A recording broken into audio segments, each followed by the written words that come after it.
Hello everyone, welcome to my YouTube channel. आज के video में BHIC 107 जो कि है भारत का इतिहास भाग 4, जिसमें हम पढ़ते हैं 1206 से 1250 के बीच के भारत के इतिहास के बारे में। देखिए, ये वीडियो बनाने का BHIC 107 जो ये कोड है, इस वीडियो बनाने का उद्देश्य एक ही है कि आपका रिवीजन हो जाए। इन प्रश्नों का यदि आपसे नहीं हो सका था, यही वही बच गया, तो हम आपको जो क्वेश्चन इसमें बताएंगे उसका रिवीजन आपको हो जाए, ताकि आपके एग्जाम में जब ये प्रश्न आए तो इसको बना सके। आइए प्रश्न देखते हैं। देखिए, प्रश्न है कि दिल्ली सुल्तानों की मंगोल नीति की संक्षेप में चर्चा कीजिए। देखिए, दिल्ली सुल्तान जो था, दिल्ली के सुल्तान, उसके मंगोल का जो सुल्तान था, उनके साथ कैसा नीति अपनाया हुआ था, और इन पे चर्चा करना है। ये आपके एग्जाम में 20 नंबर का क्वेश्चन आ सकता है, जिसको आपको 500 शब्दों में लिखना होगा। देखिए, आइए चर्चा करते हैं इस पे। देखिए, ये वीडियो बनाने का उद्देश्य एक ही है कि आपका एक तरह से रिवीजन हो जाए। यदि आपके एग्जाम में ये प्रश्न आएगा तो आपको इसके लिए एक वर्ड मिल सके। तो आइए इसको देखते हैं। देखिए, थोड़ा सा ऊपर कर लेते हैं। देखिए,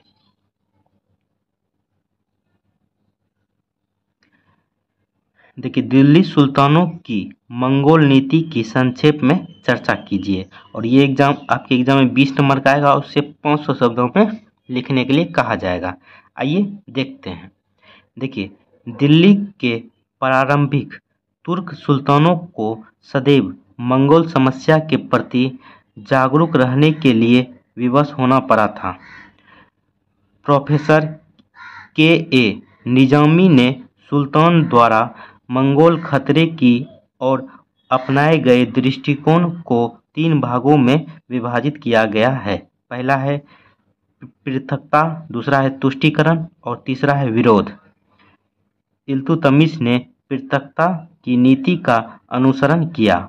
दिल्ली के सुल्तानों को मंगोलों के खतरे का सामना तभी से करना पड़ा जब 1221 में मंगोलों ने ख्वारिज्म साम्राज्य का अंत कर दिया और चंगेज खां राजकुमार जलालुद्दीन मकबरनी का पीछा करते हुए भारत की सीमाओं पर आ पहुंचा था। जलालुद्दीन मकबरनी का पीछा करते हुए भारत की सीमाओं पर आ पहुंचा था। जलालुद्दीन को जब कोई विकल्प दिखाई नहीं पड़ा, तब उसने सिंधु नदी को पार किया और सिंधु के पूर्वी क्षेत्र में घुस गया। इल्तुतमिश मंगोलों को भारत की सीमा तक पहुंच जाने के कारण नज़रअंदाज नहीं कर सकता था कि इल्तुतमिश जो था उस समय दिल्ली का सल्तनत पे, जब मंगोल भारत की सीमा तक पहुंच गया था, तो इसको नज़रअंदाज नहीं कर सकता था इल्तुतमिश।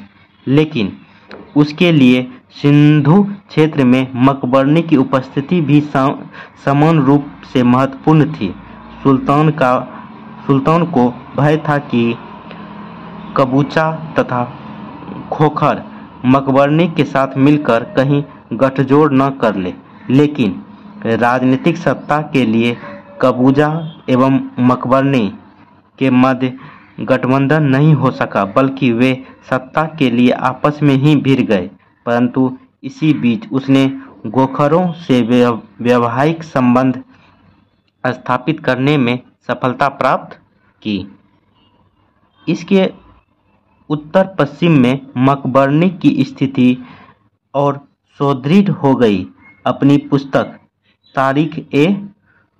जहां गुस्सा में आता मलिक जुवेनी ने लिखा है कि इल्तुतमिश ने मकबरनी की उपस्थिति से उस खतरे का अनुमान कर लिया था जिसके अनुसार मकबरनी उसके ऊपर अपनी सत्ता को स्थापित कर उसको नष्ट कर सकता था। थोड़ा सा ऊपर कर लेते हैं।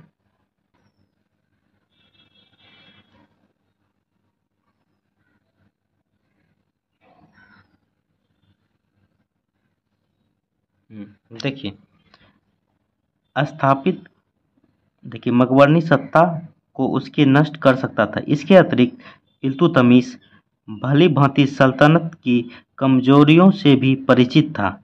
इल्तुतमिश ने इन्हीं कारणों से बाध्य होकर पृथकता की नीति का अनुसरण किया। ऐसा आभास होता है कि चंगेज खान ने अपने दूत को इल्तुतमिश के दरबार में भेजा था।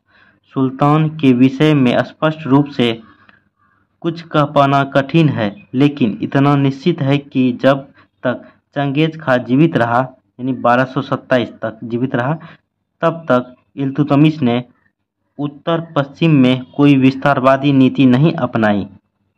यह संभव हो सकता है कि दोनों के मध्य एक दूसरे पर आक्रमण न करने का कोई समझौता हुआ हो।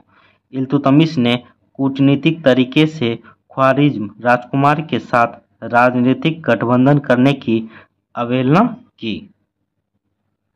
देखिए इसका मतलब हुआ कि जब तक चंगेज खां था तब तक इल्तुतमिश आक्रमण के लिए नहीं सोचता था। यदि नहीं सोचता, मतलब हुआ होगा कि उन दोनों के, चंगेज खां और इल्तुतमिश के बीच में एक बॉन्ड बना होगा या संधि हुई होगी जो एक दूसरे राज्य पर आक्रमण न करें।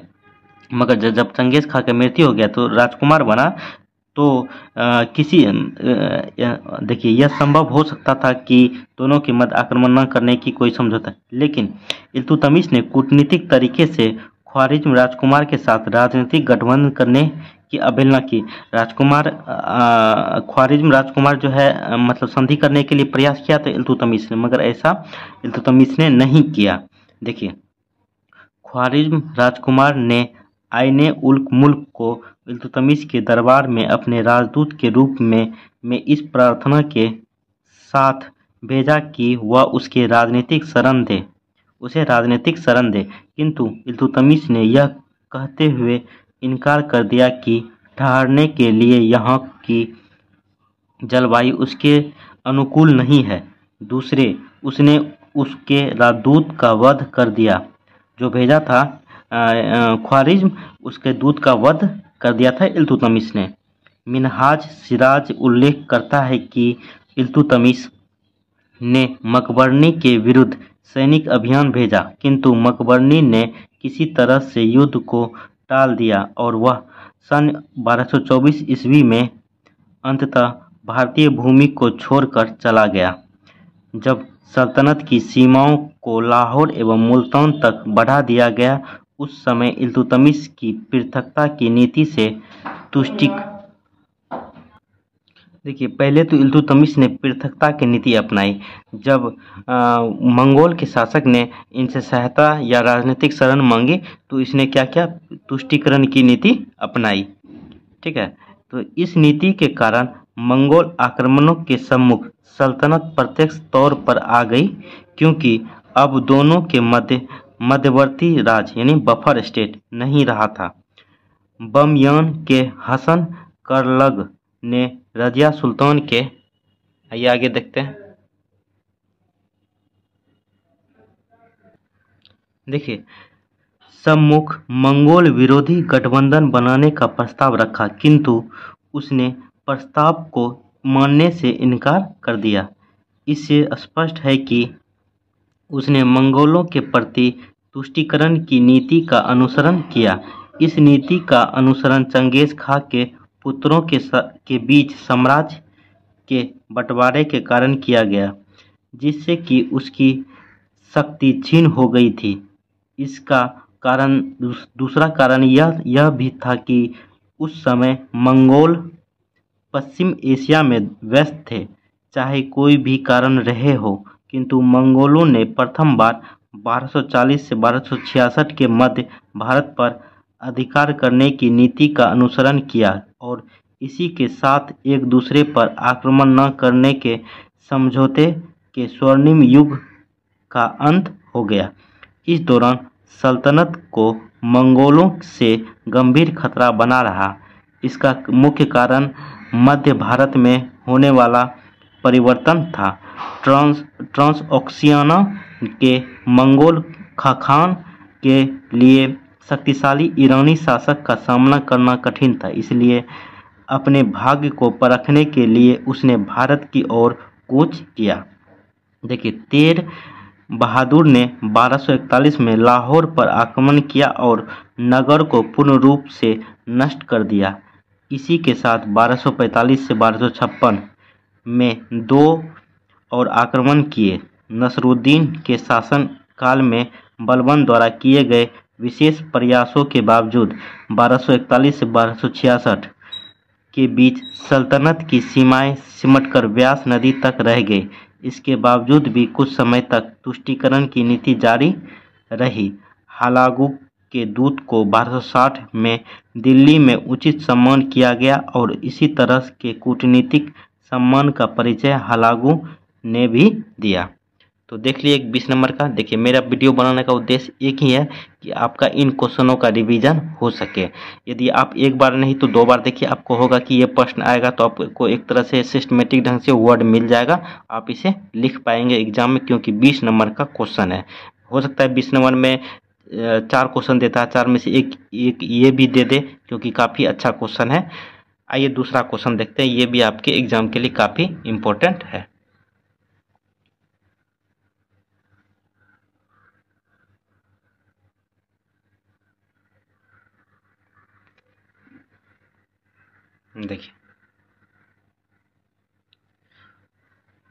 देखिए क्वेश्चन है, विजयनगर साम्राज्य के संदर्भ में अनुष्ठानिक राजस्व की व्याख्या कीजिए। विजयनगर साम्राज्य में ब्राह्मणों की भूमिका तथा कार्यों का वर्णन कीजिए। देखिए 2 क्वेश्चन है और ये आपके एग्जाम में 20 नंबर का पूछ लिया जाएगा। और 20 नंबर में पूछने का मतलब है कम से कम 500 शब्दों में से लिखने का आप प्रयास करेंगे। आइए देखते हैं, प्रतीकात्मक राजस्व। देखिए, धर्म की कठोर पालन का सिद्धांत विजयनगर साम्राज्य का एक प्रमुख अवयव एवं विशिष्ट विशेषता था, लेकिन अधिकतर विजयनगर के शासकों को हिंदू शासकों से भी युद्ध करना पड़ता था।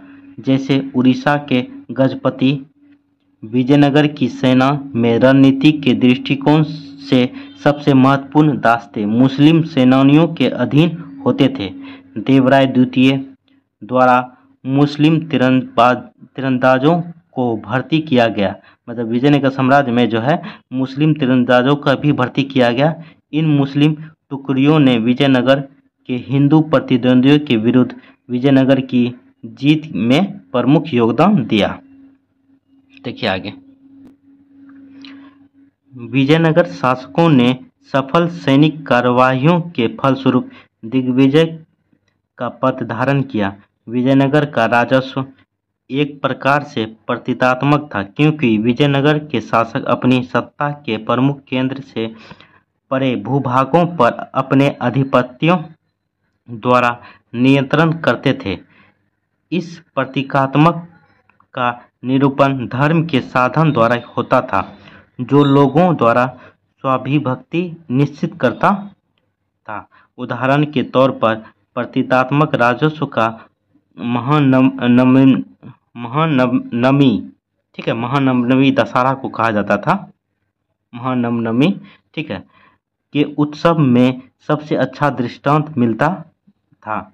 यह एक धार्मिक राजकीय समारोह था जो 15 सितंबर और 15 अक्टूबर के मध्य 9 दिनों तक चलता था। इसकी संपत्ति 10वें दिन दशहरा में उत्सव में होती थी। प्रादेशिक क्षेत्रों के महत्वपूर्ण व्यक्ति जैसे सेनानायक इस उत्सव में भाग लेते थे। इस उत्सव द्वारा साम्राज्य के प्रादेशिक भागों पर विजयनगर के शासकों की संप्रभुता की मान्यता को बल मिलता है। यद्यपि ब्राह्मण इस उत्सव में भाग लेते थे, उनकी भूमिका प्रमुख नहीं होती थी। स्वयं राजा द्वारा उत्सव के अनुष्ठानिक कृत्यों का निष्पादन होता था। आइए आगे देखते हैं, थोड़ा सा ऊपर कर लेते हैं।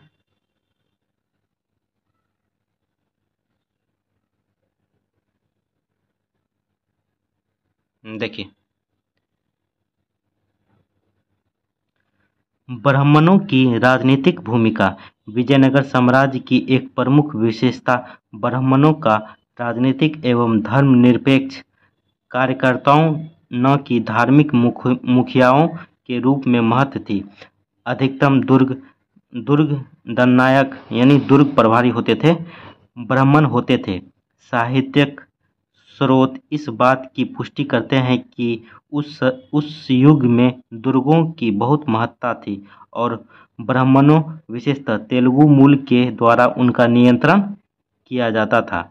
अधिकतर शिक्षित ब्राह्मण इस काल में प्रशासक एवं लेखाकार के रूप में राजकीय कर्मचारी बनना चाहते थे, जहां उनके लिए उज्ज्वल जीविकोपार्जन के साधनों की संभावनाएं थी।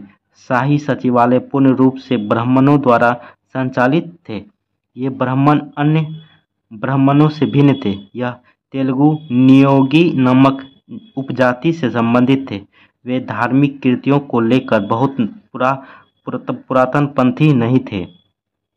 ब्राह्मण प्रभावी ढंग से राजा के लिए प्रजा की दृष्टि में वैधता स्थापित करने का कार्य करते थे।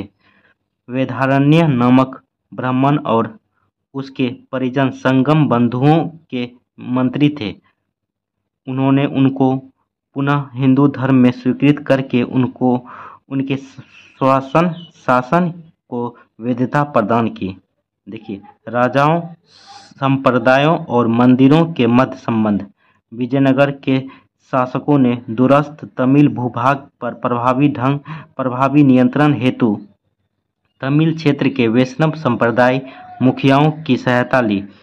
तमिल प्रदेश में अजनबी होने से विजयनगर के शासकों के लिए अपनी शक्ति को वैधता प्रदान करने हेतु मूलभूत तमिल धार्मिक संगठनों जैसे मंदिरों के साथ संबंध स्थापित करना आवश्यक हो गया।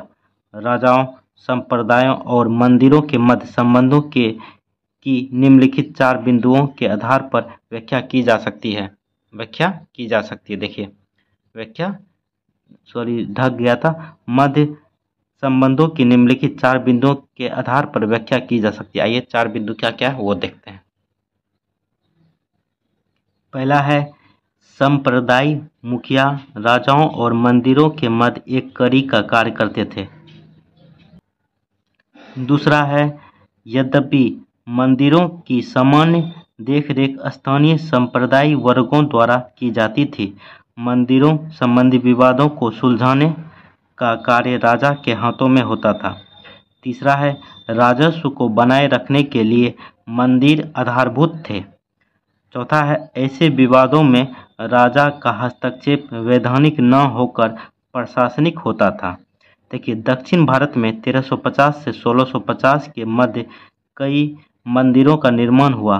भौतिक संपत्ति यानी निश्चित गांव के कृषि उत्पादन का एक हिस्सा होता था। भौतिक संपत्ति के रूप में मंदिरों को प्राप्त होने वाले अनुदानों और उपहारों के फलस्वरूप विजयनगर साम्राज्य के अधीन एक विशेष कृषि अर्थव्यवस्था ने जन्म लिया। तो इस वीडियो में 2 प्रश्न देखे और दोनों प्रश्न आपके एग्जाम के लिए काफ़ी इम्पोर्टेंट था। देखिए, आने वाला वीडियो में आपको हम ये प्रश्न बताएंगे। तुर्कान ए चिहलगानी का विश्लेषण कीजिए। इल्तुतमिश की मृत्यु के पश्चात तुर्कान ए चिहलगानी की राज निर्माता के रूप में भूमिका की चर्चा कीजिए। ये आने वाला वीडियो में हम आपको बताएंगे। 2-3 क्वेश्चन आने वाला वीडियो में बताएंगे, जिसमें होगा दिल्ली सुल्तानों की मुद्रा प्रणाली की चर्चा। ये सब वीडियो क्वेश्चन बताएंगे जो आपके लिए इम्पोर्टेंट हो जाता है एग्जाम के लिए। आपको एक तरह से रिवीजन हो जाएगा। रिवीजन होने का मतलब है कि आपका तैयारी और अच्छा हो जाएगा, बूस्ट मिल जाएगा। यदि आप कोई वर्ड भूल गए हैं, क्वेश्चन को देखते हुए आपको वर्ड आ जाएगा, बना के भी इसे लिख सकते हैं। चलिए, कैसा लगा वीडियो कमेंट करके आप लोग जरूर बताएं। चैनल को सब्सक्राइब नहीं करते हैं, चैनल को सब्सक्राइब कर दें, वीडियो को लाइक कर दें। चलिए, थैंक यू दोस्तों, जय हिंद।